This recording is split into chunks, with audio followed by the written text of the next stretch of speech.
नमस्कार, स्वागत आहे तुमचं माझ्या यूट्यूब चॅनलमध्ये, ज्याचं नाव आहे स्वामी भक्ती मराठी. 15 फेब्रुवारी 2026 वार रविवार. तर या दिवशी आलेली आहे महाशिवरात्री. शिवभक्तांसाठी शिव उपासना करण्यासाठी अत्यंत महत्त्वाचा आणि शुभ असा हा दिवस आहे.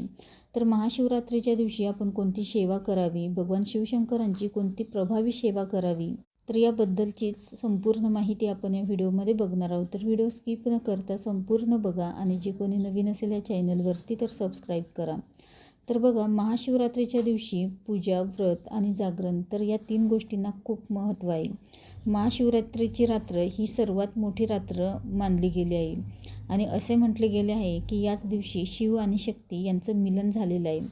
या दिवशी दिवसभर सेवा करायची आहे, त्यासोबतच 4 प्रहरी सेवा देखील आपल्याला करायची आहे. ज्यांना 4 प्रहरी सेवा जमणार नाही तर त्यांनी जो निषिद्ध काळ आहे तर त्या काळामध्ये सेवा केली तरीही चालेल.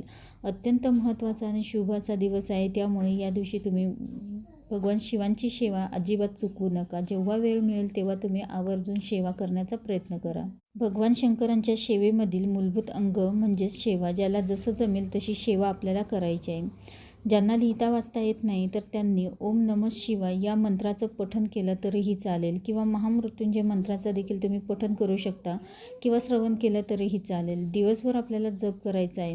तसेच ओम नमः शिवाय या मंत्राचा जप करून देखील तुम्ही भगवान शंकरांच्या पिंडीवर जलाभिषेक देखील करू शकता. तसेच रुद्राभिषेक देखील आपल्याला करायचा आहे, तर तो देखील आवर्जून करायचा आहे. जशी सेवा करायला जमेल तशी सेवा तुम्ही या दिवशी करू शकता. पण आवर्जून सर्वांनी सेवा या करायच्याच आहे, कारण या दिवशी भगवान शिवांचं शिवतत्व हे खूप जास्त प्रमाणामध्ये पृथ्वीवर जागृत असतं आणि त्यामुळेच आपल्याला त्यांची सेवा ही आवर्जून करायची आहे. आपल्या ज्या काही अडचणी असतील त्या दूर होण्यासाठी आपल्याला सेवा आवर्जून करायची आहे. सेवेला सुरुवात कुठून करायची, तर बघा, 12 ज्योतिर्लिंग स्तोत्र जे नित्यसेवेमध्ये आहे तर यापासून आपल्याला सुरुवात करायची आहे. जे कोणी रोज 12 ज्योतिर्लिंग स्तोत्राचे पठण करतं तर त्याच्या आयुष्यामध्ये 7 जन्माचं जे काही पातक आहे तर ते नष्ट होतात असे म्हटले जाते. इतकं प्रभावी आहे आणि ते आपल्याला या दिवशी आवर्जून पठण हे करायचंच आहे. त्यानंतर शिवचालिसाचे पठण करायचं आहे, शिव महिम्न स्तोत्रमचे पठण करायचं आहे, शिवस्तुतीचे पठण करायचे आहे, शिव पंचाक्षरी स्तोत्रमचे पठण करायचे आहे, शिव अष्टोत्तरी नामावलीचे पठण करायचे आहे. तर या सर्व सेवा आपल्याला या दिवशी करायच्या आहे. जास्तीत जास्त सेवा करण्याचा प्रयत्न करा. काही सेवा तुम्हाला पठण करणं शक्य नसतील तर तुम्ही श्रवण देखील करू शकता.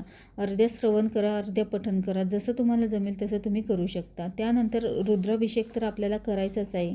भगवान शंकरांच्या पिंडीवर 1 लोटा का होईना आपल्याला जल या दिवशी अर्पण करायचं आहे. दिवसभर तुम्ही केव्हाही या सेवा करू शकता.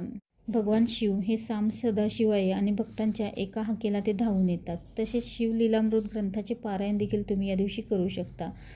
तर बघा, बरेच जण नंदी पक्षामध्ये जे शिवलीलामृत या ग्रंथाचे पारायण करत असतील, पण ज्यांना शक्य झालं नसेल तर त्यांनी महाशिवरात्रीच्या दिवशी देखील तुम्ही शिवलीलामृत या ग्रंथाचे पारायण करू शकता.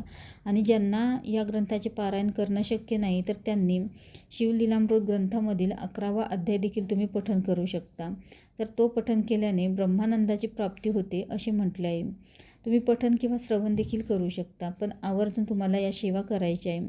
तसेच प्रहर काळात देखील तुम्ही या सेवा करू शकता. म्हणजेच पहिल्या प्रहराला तुम्ही रुद्राभिषेक केला तर दुसऱ्या प्रहराला तुम्ही शिवलीलामृत ग्रंथातील 11वा अध्याय पठण करू शकता. तिसरा प्रहराला तुम्ही शिव अष्टोत्तरी नामावलीचे पठण करू शकता. तर याप्रमाणे देखील तुम्ही करू शकता. तर या दिवसाचं औचित्य साधून आवर्जून आपल्याला जास्तीत जास्त सेवा भगवान शिवशंकरांच्या करायच्या आहे. तुम्ही गर्भवती असाल तरीही तुम्ही घरामध्ये बसूनच सेवा करू शकता.